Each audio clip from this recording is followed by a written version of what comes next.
starting my speech in 3, 2, 1. Well, side affirmative gets up and they tell you that, oh, look at us, we're so good because now we're cooperating and that's so good for voters. What we tell you is that they seem to have kind of neglected just what this policy actually entails. And so just agreeing blindly for the sake of presentation of we can get along, that's why you should vote for us, just neglects entirely the fact that the policy that they are getting in is so antithetical to what the Republican Party wants, and as such just negates the fact that they try and get more voters, because it's kind of just cutting into their own party interest, which we'll explain to you, because by taking down their main push from affirmative of, oh, we are better, we get voted in better, we sort of just take down what most of affirmative says. So, 3 main parts of my speech. First on setup, next on ideologies, why we are better for Republican ideologies, and thirdly, why we actually win the election so much better on side negative.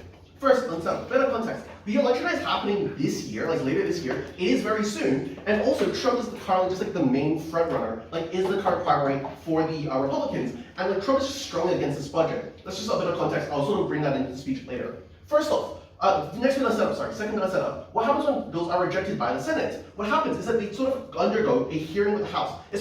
What happens when budget bills are rejected by the Senate is they undergo a hearing with the House and they sort of discuss how they can compromise bills. They might discuss how we can reallocate budget. We can discuss aspects of this. And as such, by just simply doing this, the Senate is able to have a greater influence in how they sort of adjust policy, how policy sort of actually pass, what gets through, what happens. Because, as we will now finish with the final piece of setup, the three-party interests are, we want to reduce spending, we want to stop funding Ukraine, and the Republican Party is just generally going to be more isolationist, being that they aren't aiming anymore to fix the whole world. That is an observed trend within the Republican Party. They no longer want to be seen as responsible for everything. They want to focus first on within their own problems, focus on appealing to their current voter base.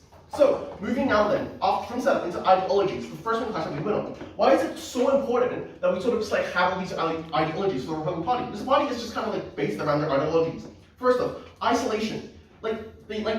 America no longer wants to be seen as everything is your responsibility to deal with, especially the war in Ukraine, because this is something that is not America's responsibility. They didn't cause this war. They've already tried to step in and solve things. They don't want to be just committing more into something that is obviously not going to be based on them. Because bringing this into the next point is that Trump kind of already trying to preempt this by blocking Ukraine from joining NATO. Trump kind of preempted the fact that they saw conflict going to rise in Russia. They kind of predicted the situation, and they already didn't want America to sort of have this involvement within the war. That is a stated preference that they have given, and is a revealed preference that the country has already supported and passed behind. As such, obviously that's why Ukraine has sort of not joined NATO. There's no reason at this point, under the ideology that oh, the Republicans should be isolated, should focus on America, they should now try to drop all of that and just go and show support to Ukraine.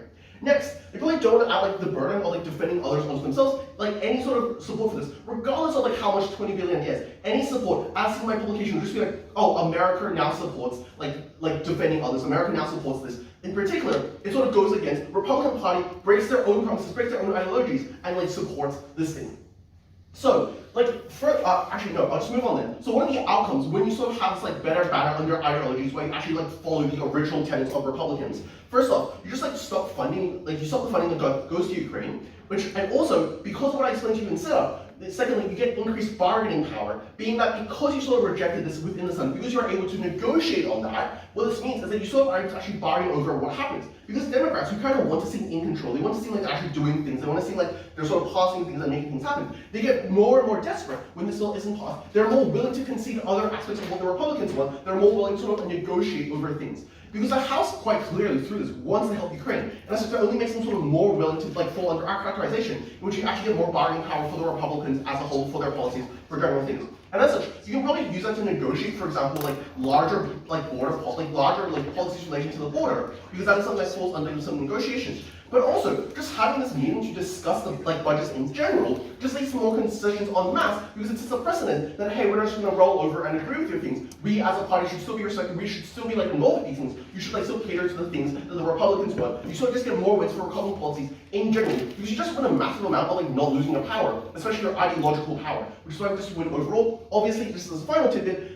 discussion of this overall just sort of boosts discussion of yourself within media as well. Especially into election, it's really helpful for the party that's currently not in power, the opposition, to sort of just have control and be brought up in discussions, be relevant within a certain context. So overall, this discussion is so good for ideologies, and also just for maintaining relevance as a society. But flowing then into my next thing, which is just why it's so important that actually elections are won on side negative, unlike what side affirmative tries to have.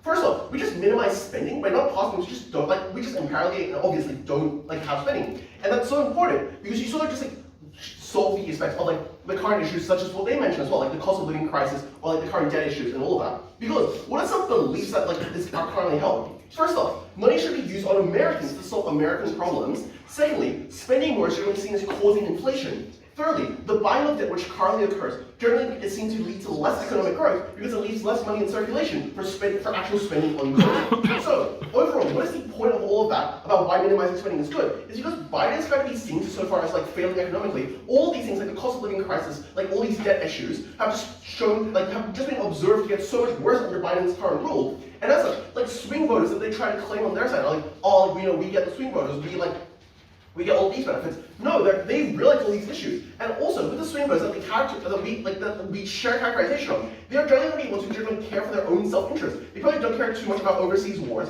And as such, they notice things like the things they notice more are things like cost of living crises, economic issues, which they've seen not work under Biden's thing. When we go, as Republicans, we go, hey, we actually cut these fundings, and as such, it's so good for you because we're actually like protecting your economy, we're keeping your interest in mind. The swing voters are now convinced by you. Because like these are the people who are now getting benefits directly by your party's policies. You're not seeing like both parties just sort of abandon them, being like, hey, let's help like people in an entirely different country. Not seemingly neglect these people within the middle because they don't like you probably just don't see all of that. Also, next thing, why actually win the election? Well, we're not just like following under Trump. I've first already explained to you why Trump is the current primary and why it's so important that we follow him, especially in the lead up to the election. But also, it's not just good for like the agreement of the party as a whole, or like the uniformity to follow Trump. Because you probably just like have a stronger party when you show support for the leader. Any amount of like knifing your own any of your own presidential candidate, or being like, oh, we're actually going to go against like their preferences, we actually go against them. Like, what does that show like your voter base, or just like the general public as a whole? What does that show them of like how you guys trust your own like leader, like front runner and such? You probably just like seen as like, oh, like we actually like don't trust their policy, we kind of doubt them as a whole. No, in order to win this election, in order to win this election in the short term, beyond the ideological long-term benefits I explained earlier, you kind of do want to just support Trump in this moment, or like follow in their current things, because you obviously appeal to the voters when you're able to show support, you're able to be seen as strong. Because something else that they sort of mentioned, just bouncing briefly to rebuttal, they sort of mentioned like, oh, you know, like think about what happened in the past elections and why it cost them. Well, first off, like the current status quo is quite different because Biden has sort of like failed, and people generally have the idea of Biden as having a pretty weak image, both as a leader, being him being pretty senile and unable to rule, but also just his overall like presidency of being like weak and like unable to cause change. And that's just because you already have sort of like really low ground floor. You just want to have a strong party that's rising up and being like, hey, we actually agree with our party, we're able to get things done, we're able to have power, we're able to negotiate. And that is actually how you are going to win. You are actually going to win now because you sort of just show, hey, we have a strong party image. So, with the remainder of my time, I'll sort of wrap up what I've said so far. So, first off, with all the stuff I've given you, I've shown why like a lot of what they're saying is contingent on the idea that they are trying to win on like winning. They try to win this debate because supposedly they win the election. But what we show you is actually that isn't the case. We win the election in the short term so well, and especially into the long term, which they also try and claim. We just achieve actual ideological impacts on what the Republicans want. That was never something that they mentioned, or never something they could bet on.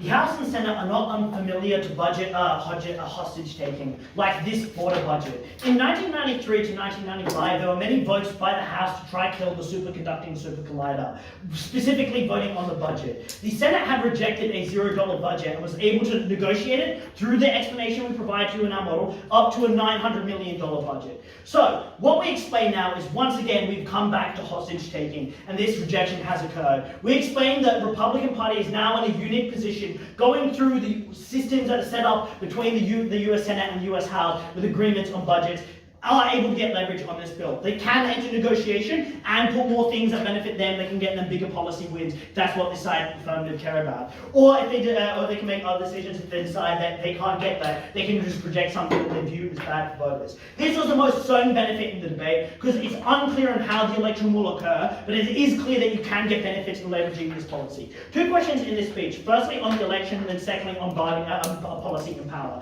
Let's talk about the election. Their claim is that they can win moderates, and they give a set of, I would argue, perhaps unclear reasons. But at the end of this debate, you probably believe both set of reasons that side affirmative and negative give, that they can convince voters to some degree. However, I'm going to explain why our reasons are more convincing to voters. First, because we explain that voters are likely to care more about things like the cost of living crisis, engagement in things like proxy wars, and the strength of the party. And the reason why are, firstly, these are things that directly impact their lives. The cost of living crisis has made it harder to get gas, has made it harder to buy food and look after rent. So they care significantly about narratives that exist around this. And so if the Republican Party can weaponize it, as you explained at first negative, that suggests that they can get a much larger win on the election when they reject this. Secondly, in terms of things like proxy war engagement, that what American voters view this as just money that's going away from the populace, especially in times of things like cost of living crisis. So they just view this as an abhorrent failure, believe that the money should go to them. That is something that's much more convincing to weaponize. Say that they are redirecting money to save the American people, and they're redirecting money to be focusing on the American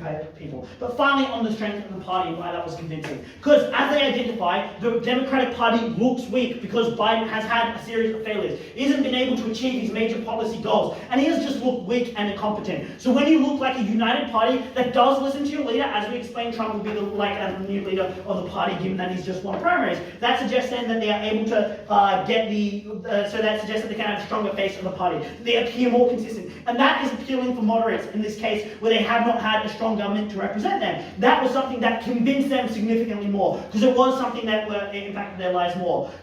Let's then, however, flip this, and because the problem with this is that the policy that they're passing is likely going to make the Democrats look better for a couple of reasons. Because firstly, it just gives a big policy win to Biden, because they are able to sell this as something that's as big. They've explained that the voters care so much about Ukraine and Israel. Then what happens is that they just sell this as a massive success, as getting funding for Ukraine and Israel, which can significantly boost the image of the Republicans. Which then you want to avoid. You want to avoid the Democrats. You want to avoid the Democrats from being able to weaponize this narrative, to weaponize success as a policy under the Biden leadership. So you then you want to reject this, and the rejection was good. We explain this is important in the context of an election, where things that occur over the immediate term are the most important. Voters forget a lot about what's happened in the past. They're more focused about immediate policy wins, immediate policy goals. So if you deny this win from the Democratic Party, you deny, that is pretty important in denying, making them look further incompetent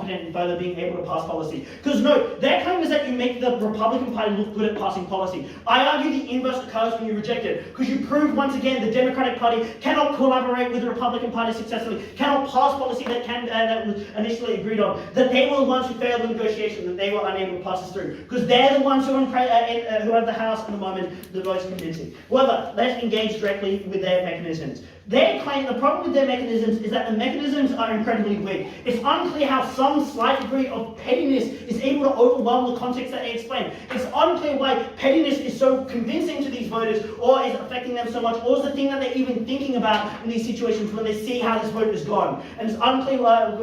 So the outcome then that we explain at the end of the day is that even if firstly, the election is probably like the most nebulous outcome in this debate, but secondly, it seems like the Republican Party is pretty close to win. But we explain why we're better able to win this in this circumstance. Let's then talk about the second issue about policy making. They suggest in rebuttal at the second affirmative that their bargaining power is likely going there is insufficient bargaining power. But I think this is just unresponsive to mechanisms that provide you at first negative. Because we explain two things. Firstly, the Democrats are more desperate for a win at the moment in the context of the election. With things like Ukraine to appeal to voters. That means then that you can just ask more out of them and try to get more and extract more benefits and concessions out for them. The policies that you cared about of trying to stop other policies that they're trying to push. But secondly, we explain in the context, and as my introduction, you have just direct leveraging power, given that the Republicans have control of the Senate, and they can use in the Senate House budget hearings, can just influence this budget to try to get it in the way the Republicans want, and that then allows you to get those direct policy wins. That was then the most certain benefit in this debate, because the election was something that was unclear how it operated. It was probably potentially influenced by much larger factors. But being able to influence this policy now and have benefits in getting more big, larger policy outcomes at the moment is something that's important. But we explain as well that we explain secondly on foreign policy. They suggest that there's likely going to be support for these nations as well.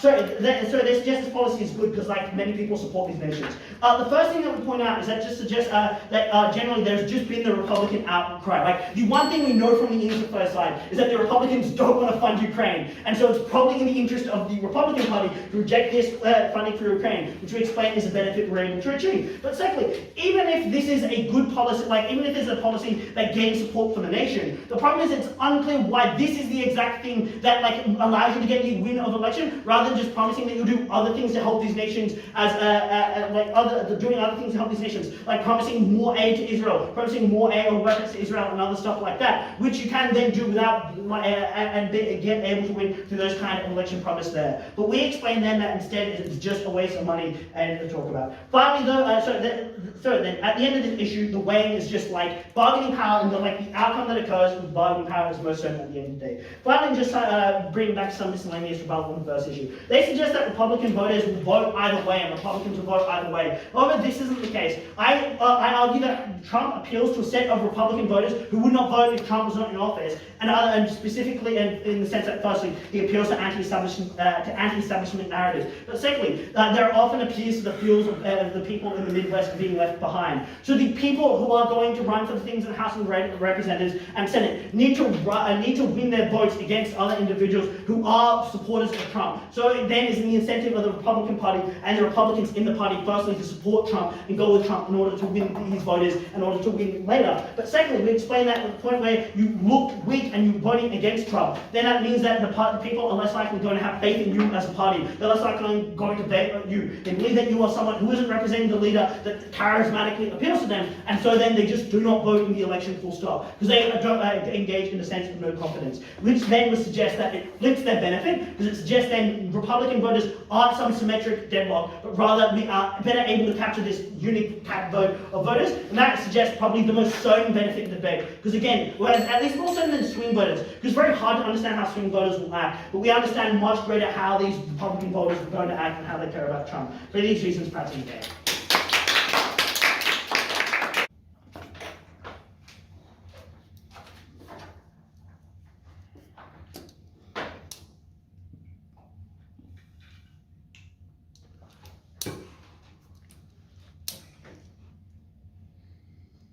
Starting my speech in 3, 2, 1. First of all, from 3A, a very nice adjudicator feedback to get before the round is over. But they should have focused on how the assertions that they make throughout their case were much more likely to be actually debate winning if they did that instead of just asserting things that would happen. What is the first thing that they assert that we would like to call out in this debate? They make the assumption that they will automatically win moderate voters over on their side of the world the moment they pass this bill. We first of all think that's really untrue, because this bill is not the tipping point of voting, right? The American citizen right now is not concerned about whether or not you support Israel or whether or not you support Ukraine. And even if we believe that you do, we don't understand why that is the degree in which voting is supposed to be decisive, right? If you're an American citizen right now, do you care more about the inflationary gas prices that is ransacking your house, or more about what is happening in Israel or Ukraine? It is very true that in every nation, in every country in the world, the voters always care about what's happening to them first. So we really don't think that that is going to be the tipping point of voting for these people, right? If that is true, and they do this throughout their case, where their stakeholder identification is the 6 states that basically decide the elections, we would like to give you a characterization of these voters that we have gotten from both of my previous speakers, but none from theirs, right? So what are the problems that the average American voter faces right now? First of all, since COVID-19, they have a very big inflationary crisis where price of gas right now is $10, right? Number 2, they're really pissed off at Biden, and this will be important later in my speech. The American democracy is often pendulum-based, right? This means that you often see shifts in the presidents of America going from Democrat to Republican, which is very balanced, and you see the trend that Biden is, like they admit and concede, that Biden is seen as old and senile, and this is important, and this is not identified at all by their bench, is that Trump is likely to win the elections. Why is this true? First of all, note that Donald Trump has an innate ability to charm people into agreeing with whatever he says, because we all know that this is the most stupid person that has ever been elected as president anywhere in the world. But you still see people ransacking the White House for them. Yes, these are right-wing MAGA people, but this also shows that these people still support Trump. Because if that was not true, a man who has been indicted would not be the primary leader of the Republican Party. We think this is empirically true, because if you look at the voting that is literally happening right now, Trump has 436 delegates on his side. The second best has 23. Moving on, we think that Trump is also a likely leader that's going to be in charge of the Republican Party, because literally, like, look at your notes from all of their speeches. They can't even tell you the name of another candidate who is likely to get to the Republican front, right? We think they literally have only one option, and the people of America also back that option. So being united behind Trump is something that is important. This is directly responsive to all the class claims that they make about stable government, and I'll tell you why. First of all, they tell you that the moment in time that we vote no to this bill, we lose our ability to appease people that we are a stable government.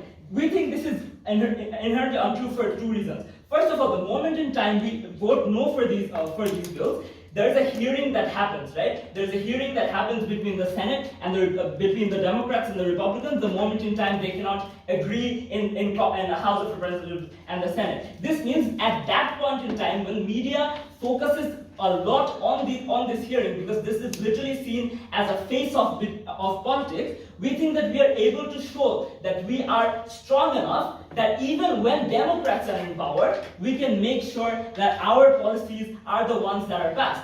An extension of impacts that we get exclusively on our side that is not even touched upon there is that when you can do that, when you can show that even when you're the opposition party, the ruling party has to listen to you based on your muscle flex, you attract a lot more investors and campaigners, and that has always been the strength of the Republican Party. The Republican Party is not in power because they have the best policies. They're not in power. They haven't been in power because they have the best ideologies. They are in power because they're very well able to flip narratives, like they admit, and they flip these narratives by the insane amount of capital that they accrue from these campaigners and investors, and we think as an extension, we claim that a lot better. Secondly, this misanalyze Trump's election. Why did Trump really lose the 6 states like they claim in 2020? Number one, the COVID-19 impact that killed literally 500,000 people during the Trump reign. Number two, the economic fallout that happened during COVID. What is the delta that you get on our side then? We think that the moment in time you talk about a stable government, when you characterize these people as ones who care about the economic benefit the most, when you tell them that we are not going to spend $60 billion or whatever the amount is on Israelis and Ukrainians, but we are going to focus on you first, on your education, on your healthcare, and on your economic benefits, that is the point in time this becomes a tipping point for voters to vote, because that is the prioritization that happens before an election. To tell you why this is actually trending, note that even the Democrats have noted this, and they're actually moving away from their pro-international father figure image that they have, and they're doing this, for example, by actually abstaining for resolutions in the United Nations Security Council, like they did last week in terms of Israel and Palestine. This brings me nicely to my clash about foreign policy, right? They tell you that there is a big number of Jewish and Israeli voters that exist right now in the Republican base, and they are important to cater to. But note, and this is clear tension between 1A and 3A, that Israelis and the Jewish base is also going to be on the Republican side no matter what you do in terms of this bill, and that is symmetric, because the alternative then is to go for Democrats. And like Frank and Auguste tell you, they're very less likely to vote for Democrats because it is a very bad investment for them in general, because there is a more diverse base in the Democratic Party, as in there is vivid opposition against Israeli occupation or genocide of Palestine among these people, right? So they are much more likely to stay in the Republican base no matter what. This debate then falls onto the 6 states claim that they made. We think we are much more likely to win over these 6 states for the reasons I just told you about the economic benefits that we accrue on our side and the message we can send about that on our side. But also note that the moment in time that they tell you that they are going to flip this narrative and show how the Democrats let this pass, we think this is inherently untrue, because since we literally have a majority in one of the houses, we are also going to be questioned, why did you let that pass through then? and there is no answer to that. And we think that the Republican manifesto, where we talk about the cost of living being too high, Biden being too concerned about foreigners rather than Americans, and the employment crisis, we think we protect that a lot better because we not only factionize ourselves with the seemingly leader Donald Trump, like I've shown you, but we also go and align ourselves with the policies. And for all of these reasons, we easily win this debate. Vote negative. Thank you.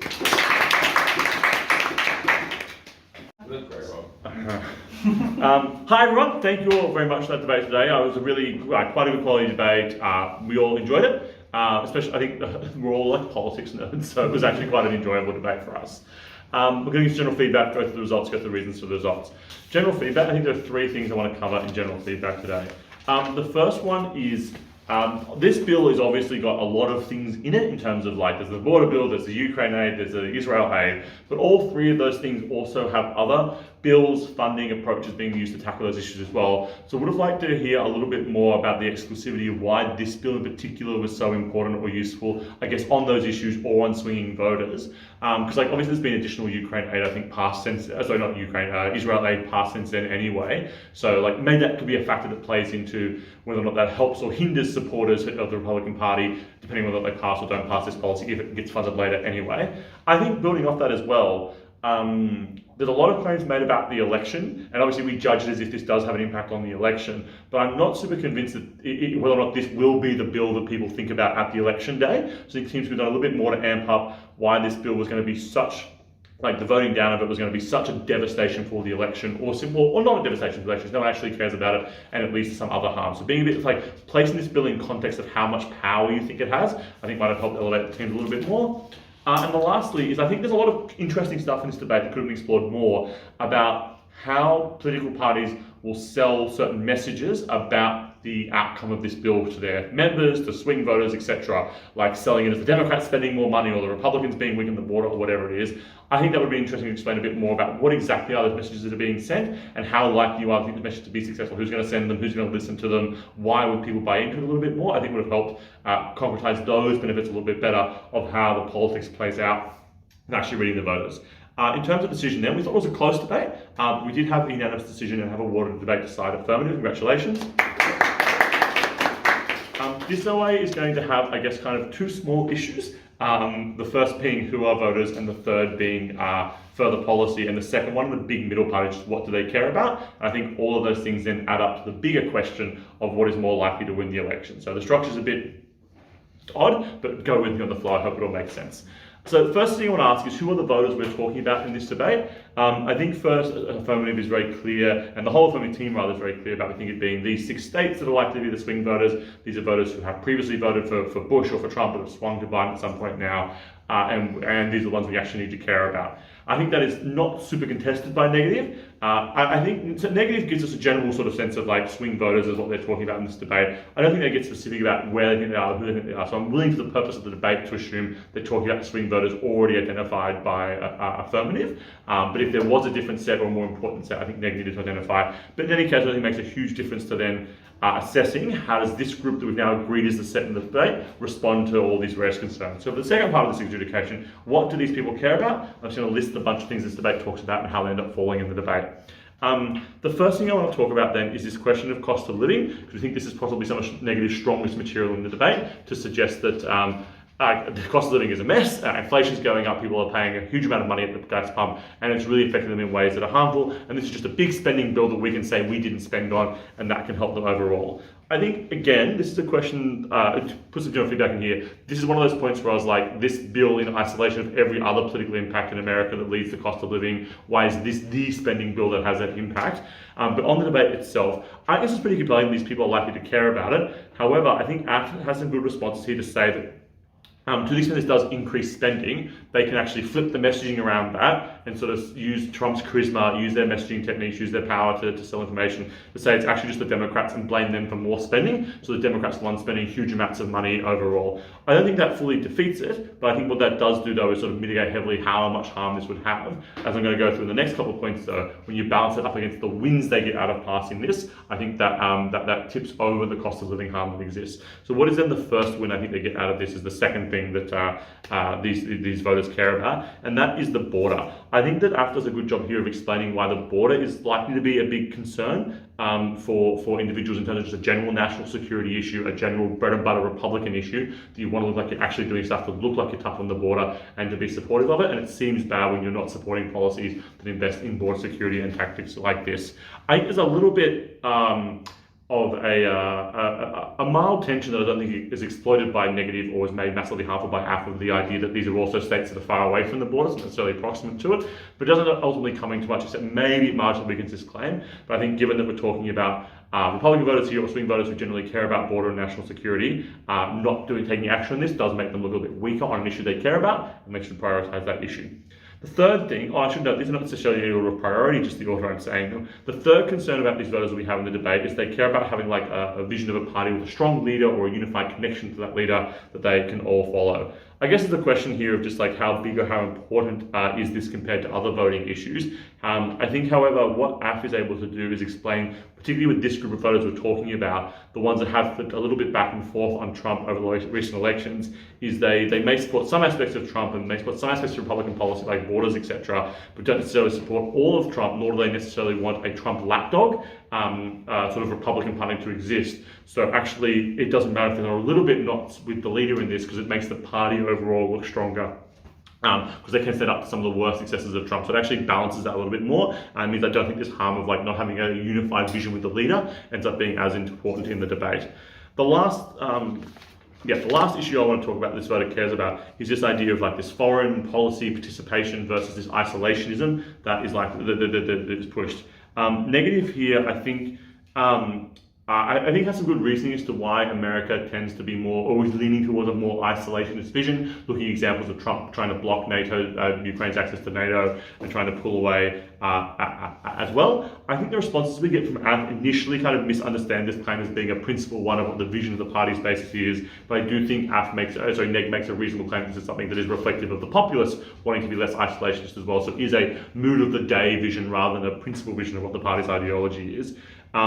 However, I think then, while we can agree that maybe in some aspects America is likely to be more isolationist, I think what AF does to overcome this is by pointing out the types of voters we're talking about, the swing voters in these states, on these specific issues around Ukraine and Israel are likely to care about these issues and still want to involve themselves in funding them. I think the first one on Israel is just the identification as a large groups of voters that are pro-Israel, either by being Jewish themselves or by having traditional Israeli leanings, which links to the history of Republican Party supporting Israel, etc. So blocking a package that gives billions of dollars of aid is harmful. Again, if I were to jump feedback in, this is where it's like, but if they're funding Israel and other policy bills, why does this one hurt that perception? Unclear, but also outside the debate.